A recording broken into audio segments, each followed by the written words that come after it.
जय श्री हरि, जय कार्तिक मास। नमस्कार भक्तों, स्वागत है आपका भक्ति सागर ब्लॉग्स में। और मैं रेखा आप सभी का फिर से एक बार हार्दिक स्वागत करती हूँ। अभी तक हमने कार्तिक महात्म्य के 21 अध्यायों का श्रवण किया, जिसमें जलंधर वध की कथा समाप्त हुई। इसके आगे की कथा आज हम श्रवण करेंगे। तो शुरुआत करते हैं आज 22वें अध्याय की। चैनल पर यदि आप पहली बार आए हैं तो चैनल को सब्सक्राइब करके बेल आइकन का बटन जरूर दबाएं, जिससे आगे आने वाले सभी व्रत त्योहार की कथाओं का नोटिफिकेशन सबसे पहले आप तक आ सके। तो चलिए शुरुआत करते हैं 22वें अध्याय की। बोलिए कार्तिक माता की जय। राजा पृथु बोले, हे नारद जी, आप कृपा कर मुझे यह बताइए कि वृंदा को मोहित कर भगवान ने क्या किया और फिर वो कहाँ गए। तब नारद जी ने कहा, जब देवता स्तुति कर मौन हो गए, तब भगवान शंकर ने सब देवताओं से प्रसन्न होकर कहा, हे ब्रह्मादि देवताओं, जलंधर तो मेरा ही अंश था। मैंने उसे तुम्हारे लिए ही नहीं मारा, किंतु यह मेरी सांसारिक लीला थी। फिर भी आप लोग ये सत्य कहिए कि इसमें आप सुखी हुए या कि नहीं। तब तो ब्रह्मा आदि देवताओं ने नेत्र हर्ष से खिल गए और उन्होंने शिव जी को प्रणाम करके विष्णु जी का वह सब वृत्तांत कह सुनाया, जो उन्होंने बड़े प्रयत्न से वृंदा को मोहित किया था तथा वह अग्नि में प्रवेश कर परम गति को प्राप्त हुई थी। देवताओं ने यह भी कहा कि तभी से वृंदा की सुंदरता पर मोहित हुए विष्णु उनकी चिंता की राख में लपटे हुए इधर उधर घूमते हैं। अतएव आप उन्हें समझाइए, क्योंकि यह प्राकृतिक सदा चराचर आपके अधीन है। देवताओं से यह वृत्तांत सुनकर शंकर जी ने उन्हें अपनी दुस्तर माया समझाई और कहा कि यह सारा जगत उसी के अधीन है। उसी से मोहित विष्णु भी काम के वश हो गए हैं, परंतु महादेवी उमा त्रिदेवी की जननी सबसे परे है। वह मूल प्रकृति परम मनोहर और वही गिरजा भी कहलाती है।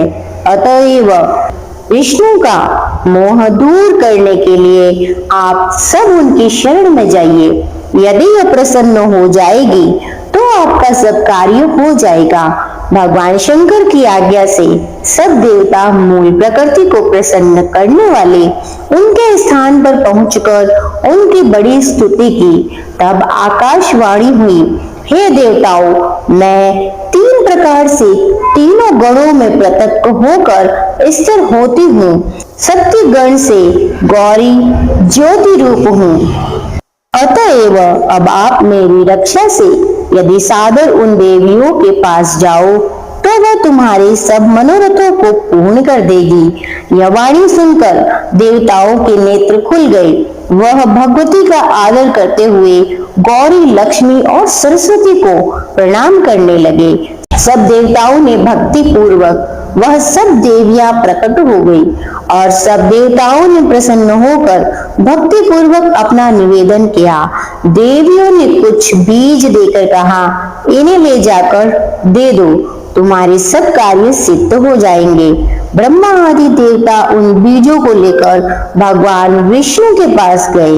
वृंदा की चिता भूमि में डाल दिया और उससे धात्री, मालती और तुलसी प्रकट हुई। भगवान विष्णु ने जो ही उन स्त्री रूप वाली वनस्पतियों को देखा, वह उठ बैठे। कामासक्त चित्त से मोहित हो उनसे याचना करने लगे।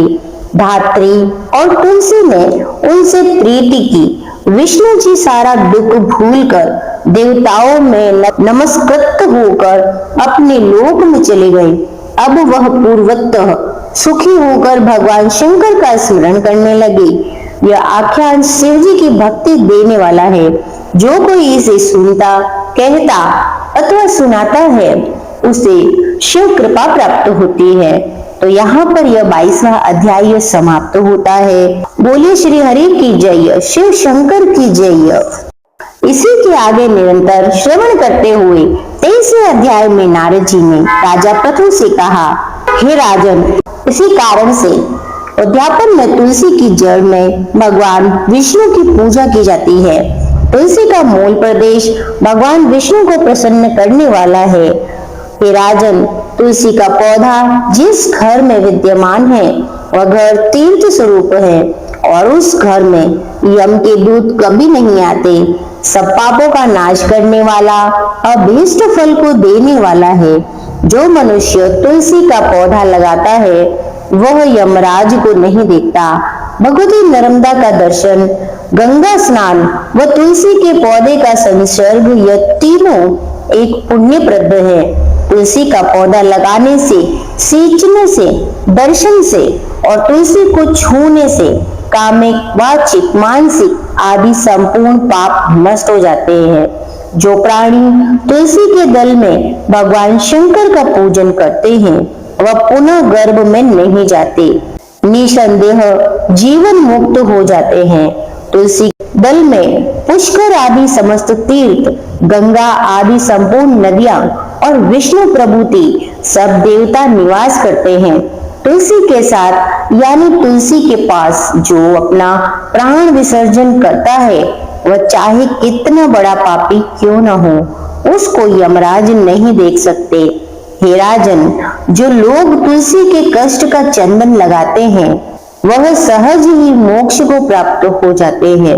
उनके द्वारा किए गए पाप भी उनके शरीर को स्पर्श नहीं कर पाते। हे राजन, जहाँ तुलसी के वन की छाया हो वहां पर पितरों के निमित्त दिया हुआ सदान सर्वदा के लिए अक्षय हो जाता है। हे राजन, आंवले के वृक्ष की छाया में जो प्राणी पिंड दान करते हैं उनके पितर यदि नरक की यातना भी भोग रहे हो तो भी मुक्त हो जाते हैं। सिर, हाथ, मुंह और देह में जो आंवले को धारण करते हैं उनका विष्णु रूप जानना चाहिए।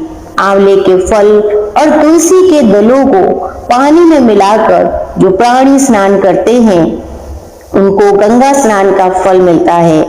जो मनुष्य आंवले के पत्तों और फूलों से देवताओं का पूजन करते हैं उनको स्वर्ण, मणि और मोतियों द्वारा पूजन का फल प्राप्त होता है।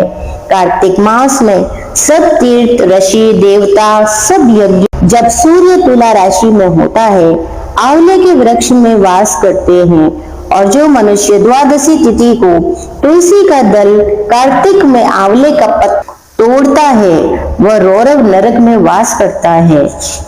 जो कार्तिक में आंवले की छाया में बैठकर भोजन करता है उसके अंत संसर्ग में सब दोष नष्ट हो जाते हैं।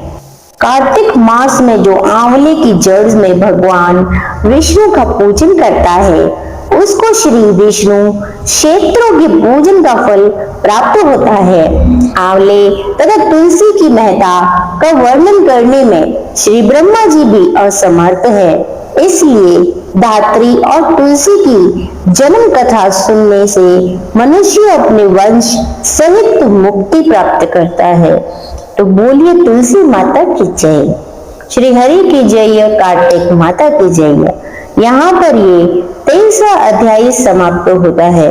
इसके आगे का अध्याय हम श्रवण करेंगे अगले वीडियो में।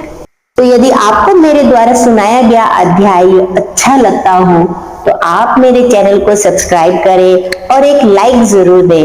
आपके एक लाइक से हमें प्रोत्साहन मिलता है आपके लिए इसी प्रकार के अच्छे अच्छे वीडियोस लाने में।